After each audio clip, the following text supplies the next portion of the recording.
欢迎通伦总书记同志再次对中国进行国事访问。中方始终将老挝视为周边外交重要方向，坚定支持老挝走符合自身国情的社会主义道路，愿同老方弘扬传统友谊，深化互利合作，密切团结协作，推动中老关系实现新的跃升，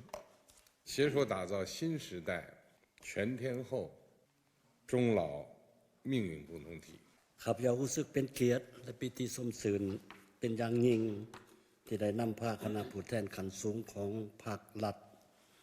สปป.ลาวมาเยี่ยมยามรัฐกิจสปป.จีนในครั้งนี้ข้าพเจ้ามีความดีใจเป็นพิเศษที่ได้พบกับสายเลขาธิการใหญ่ประธานประเทศสีจิ้งผิงอีกครั้งหนึ่ง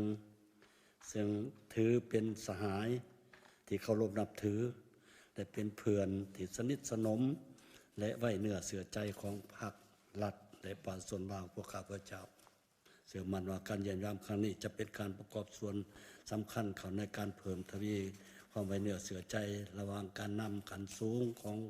สองพรรคสองรัฐของพวกเราให้ลึกซึ้ง